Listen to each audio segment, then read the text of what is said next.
Hello guys, PCS preparation के online platform में मैं प्रिया आपका स्वागत करती हूँ। तो हम लोगों ने जो चैप्टर शुरू किया था the sources of ancient history, उसकी उस चैप्टर के कम से कम 40 क्वेश्चन हमने कर लिए थे। अब हम लोग उसके आगे के क्वेश्चन को देखेंगे। तो स्क्रीन पे आपको क्वेश्चन दिख रहा होगा। तो देखिए, इसमें क्वेश्चन है कि विद्वानों द्वारा रचित पुस्तकों के संदर्भ में एक सेकेंड हाँ, पुस्तकों के संदर्भ में निम्नलिखित युग्मों पर विचार कीजिए। तो इसमें ये बताना है कि सही मैच कौन सा कर रहा है। तो आर्यभट्ट पंच सिद्धांतिका, अरे यार एक सेकेंड रुकिए।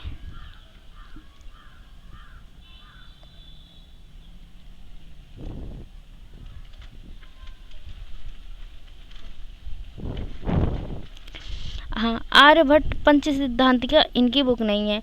आर्यभट्ट की बुक का नाम है आर्यभट्टी। आर्यभट्टी,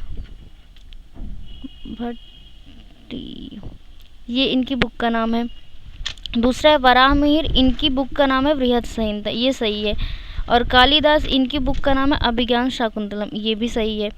तो कह रहा है क्वेश्चन में कि निम्नलिखित में से युग्म पर विचार कीजिए, कौन सा सुमेलित है। तो कौन कौन सा सुमेलित है? दूसरा है, तीसरा है। तो कौन सा ऑप्शन सही हो जाएगा? सी नंबर सही हो जाएगा।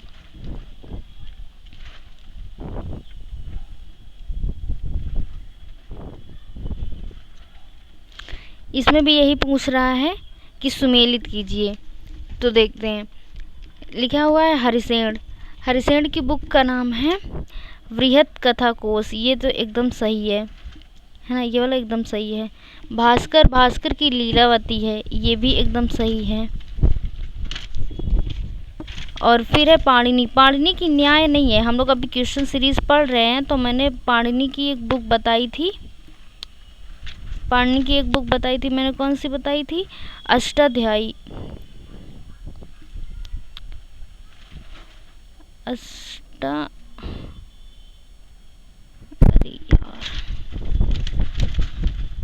अष्टाध्यायी, ये बुक मैंने बताई थी आपको, पाणिनि की। तो इसकी ये सही होगी। न्याय, ये बुक है गौतम की, गौतम जी की ये किताब है न्याय। तो इसमें कह रहा है कि कौन सा सुमेलित है, तो पहला और दूसरा सुमेलित है, तो ऑप्शन नंबर ए हो जाएगा। थर्ड क्वेश्चन देखते हैं।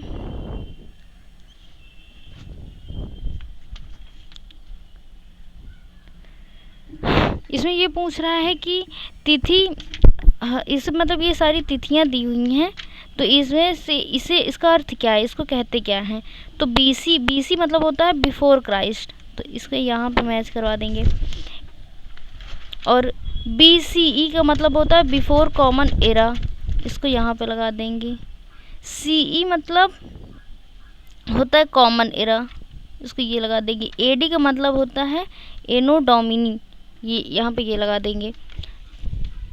तो कौन सा ऑप्शन सही हो जाएगा? तो ऑप्शन नंबर बी सही हो जाएगा आपका। आप मैच करवाएंगे तो BC बिफोर क्राइस्ट, ए का चौथा है, तो ए का चौथा इसमें है। अच्छा देखिए, ये ऑप्शन तो एकदम से कट गया, ठीक है। उसके बाद AD को क्या बोलते हैं? एनो डोमिनी। बी का तीसरा ये भी है इसमें। ये दोनों में बताना है कौन सा होगा। तो ये भी कट गया, फिर ये बचा है। तो CE को कॉमन एरा बोलते हैं, तो ये यहाँ पर ये दूसरा ये आ जाएगा, तो यही वाला सही है आपका। फोर्थ नंबर क्वेश्चन देखते हैं।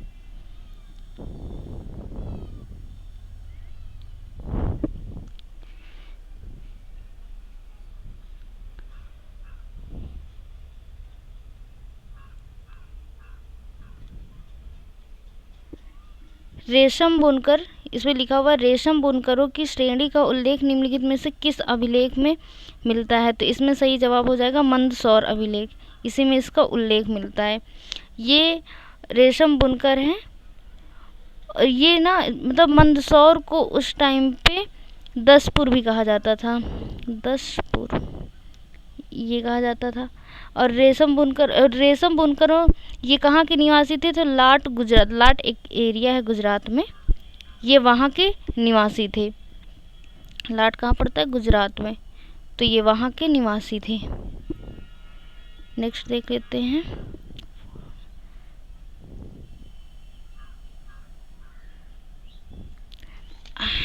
ये देखिए, ये तो कुछ जाना पहचाना सा क्वेश्चन लग रहा है।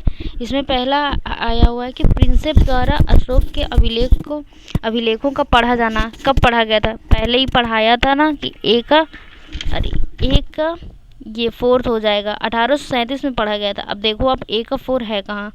तो ये इन दोनों में है, ये कट कर दिया और ये कट कर दिया। उसके बाद बंगाल एशिया सोसाइटी की स्थापना ये 320 ईसा पूर्व में हुआ था। तो ये तो डायरेक्टली मैच कर रहा है, B का 2।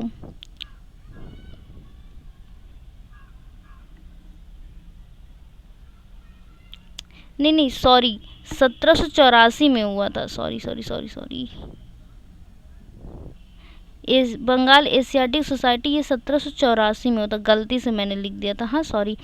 तो 1784, तो B का 3 हो गया। अच्छा, दोनों में है, ठीक है चलिए। उसके बाद नेक्स्ट गुप्त शासन का आरंभ हुआ है 320 ईसा पूर्व। गुप्त शासन का आरंभ 320 ईसा पूर्व, तो 3 का 2, ये वाला सही हो जाएगा आपका B नंबर। कौन सा सही हो जाएगा? आपका B नंबर सही हो जाएगा। नेक्स्ट देख लेते हैं क्वेश्चन।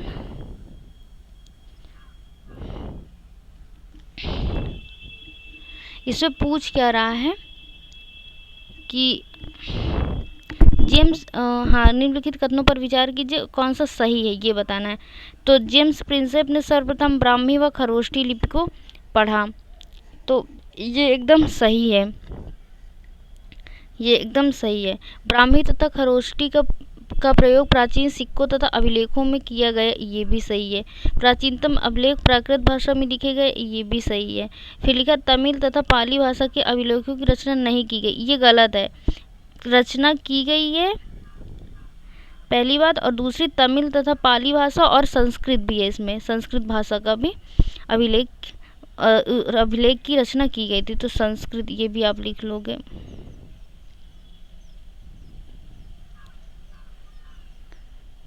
ओके, नेक्स्ट क्वेश्चन देख लेते हैं।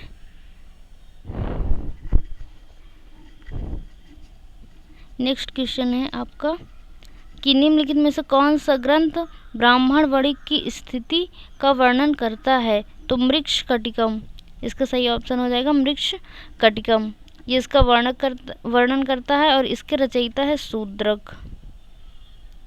शूद्रक इसके रचयिता हैं। नेक्स्ट क्वेश्चन देख लेते हैं।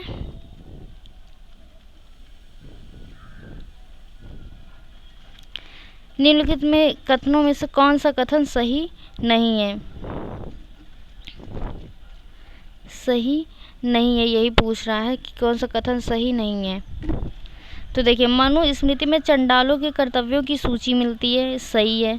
फेन सॉन्ग के अनुसार वधिक और सफाई करने वालों को नगर से बाहर रहना पड़ता था, ये भी सही है। मनुस्मृति के अनुसार पैतृक जायदाद पर माता पिता की मृत्यु के बाद सभी पुत्रों में समान रूप से बंटवारा किया जाना चाहिए, किंतु ज्येष्ठ पुत्र विशेष भाग का अधिकारी था, ये भी सही है। बौद्धों के जन्म के आधार पर सामाजिक प्रतिष्ठा को स्वीकार किया गया, ये गलत है, ये आपका गलत है। यहाँ पर जन्म के आधार पर बहुत विषमता देखी गई है, जन्म के आधार पर बहुत विषमता मौजूद थी समाज में। नेक्स्ट क्वेश्चन देख लेते हैं।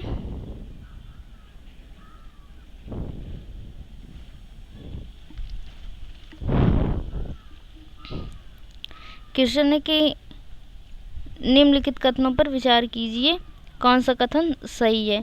तो लिखा है मनुस्मृति का संकलन 200 ईसा पूर्व से 200 ईस्वी के मध्य हुआ, तो ये एकदम सही बात है, ये एकदम सही है। फिर आया कि पुरातत्ववेत्ता बीबी लाल ने हस्तिनापुर का उत्खनन कराया, ये भी सही है, ये भी सही है, ये भी सही है। महाभारत की कथा का केंद्र कुरु तथा पांचाल नामक राज्य थे, ये भी एकदम सही है। तो ये वाला भी आ गया। कौन सा ऑप्शन सही हो जाएगा? डी नंबर सही हो जाएगा। नेक्स्ट क्वेश्चन देखते हैं।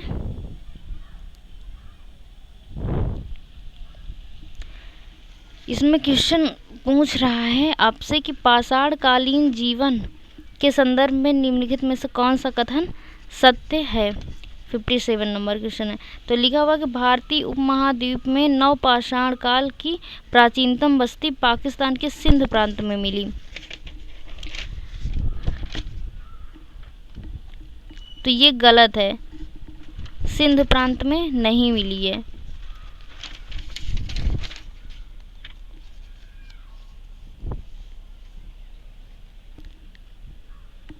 ये गलत है। फिर नेक्स्ट है कि चित्रकारी का विकास मध्य पाषाण काल में हुआ, जिसका प्रमाण भीमबेटका स्थित चित्रित गुफाएं हैं, ये भी आपका गलत है।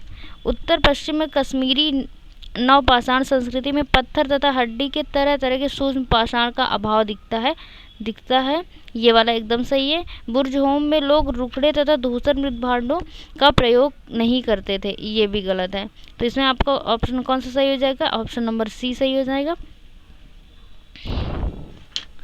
अगला क्वेश्चन देखते हैं कि जेरोक्सिस था, ये कौन था? तो ये था डेरियस का उत्तराधिकारी, जिसने उत्तर पश्चिम भारत को जीतकर अपना 20वां प्रांत क्षत्रप बनाया। तो जेरोक्सिस कौन था? डेरियस का उत्तराधिकारी था, जिसने क्षत्रप नाम का एक प्रांत बनाया, जो 20वें नंबर का उसका प्रांत था।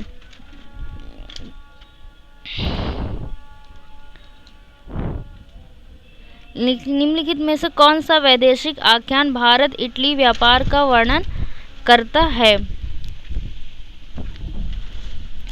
तो नेचुरल हिस्टोरिका ये बुक है, ये वर्णन करती है भारत इटली व्यापार वर्णन, यही करती है। और इसके रचयिता कौन है? तो प्लिनी, ये आप शुरू में ही पढ़ चुके हैं, पढ़ें कि नहीं बताइए कमेंट सेक्शन में, मैंने पढ़ाया था शुरू में। तो प्लिनी ने इसकी रचना की है। और ये 3 दिए ना, इनका भी आप कमेंट सेक्शन में बताइए कि इनके रचयिता कौन है, क्योंकि ये भी मैंने शुरू में ये चारों बताया हुआ था।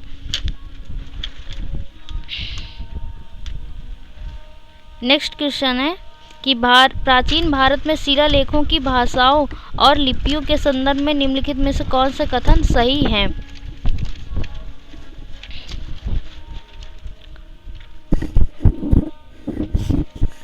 तो लिखा हुआ कि प्राकृत भाषा का प्रयोग सामान्य लोगों द्वारा किया जाता था, सही बात है।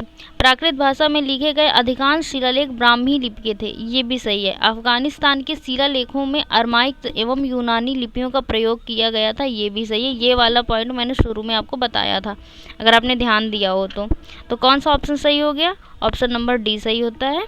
1 2 3 तीनों सही हैं इसमें।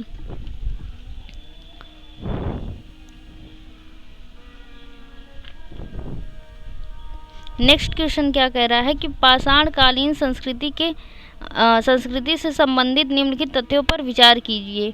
और पूछ रहा है कि नवपाषाण संस्कृति से संबंधित है, कौन सा कथन संबंधित है? तो लिखा है मृदभांड निर्माण होता था, तो बिल्कुल होता था। और पत्थर के औजार का घर्षण और उन पर पॉलिश करना, ये भी होता था। अग्नि का उपयोग एवं इसके मध्य में भोजन पकाने की तकनीकी का आरंभ, इसके माध्यम से भोजन पकाने की तकनीकी का आरंभ, ये भी सही है। अग्नि के माध्यम से वो लोग खाना पकाना सीख गए थे, तो ऑप्शन नंबर डी सही है। 15 नंबर क्वेश्चन देख लेते हैं।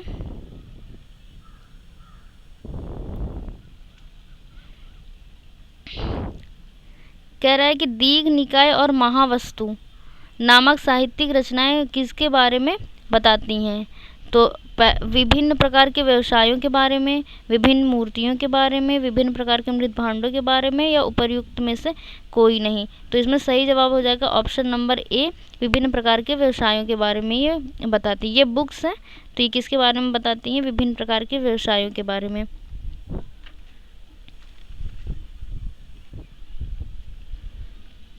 लिखा है महापाषाणिक संस्कृति के संदर्भ में निम्न कथनों पर विचार करें।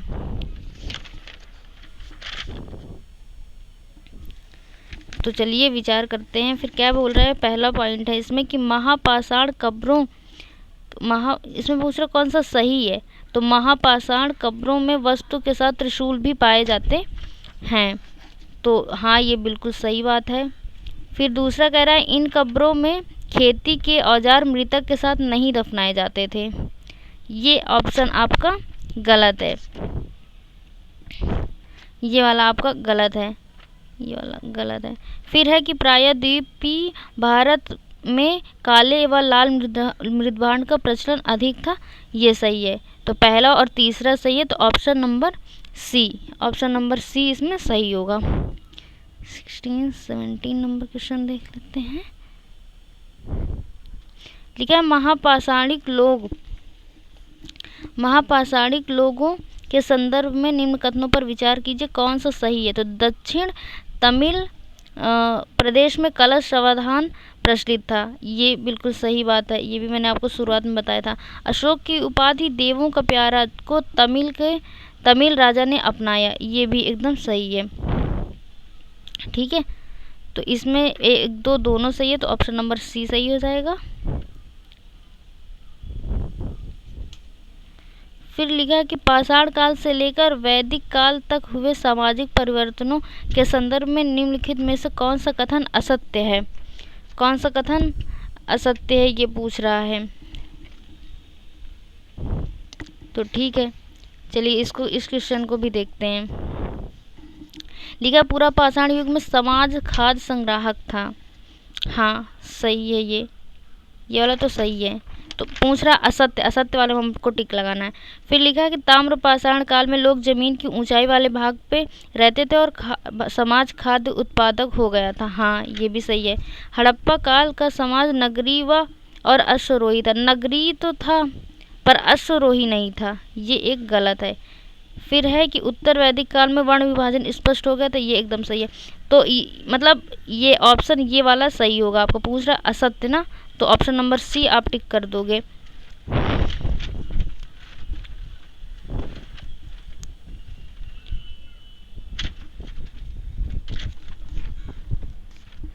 देखिए ये मुझे स्थान है और यहाँ से कौन सी संस्कृति रिलेटेड है ये पूछ रहा है इसमें। तो देखते हैं, दमदमा में जोरवे संस्कृति थी। जोरवे संस्कृति एक का तीन देखिए ये सीधा आप टिक कर सकते हो। एक का 3 इसमें सही है। फिर भी एरड़ का मालवा है, एरड़ में मालवा संस्कृति थी। फिर कालीबंगा में हड़प्पा सभ्यता थी। हड़प्पा सभ्यता में आप ये इसका नाम सुनोगे। और गिलुंद ताम्र पाषाणिक थी। तो इसमें कौन सा सही हो जाएगा। ऑप्शन नंबर सी इसमें सही हो जाएगा।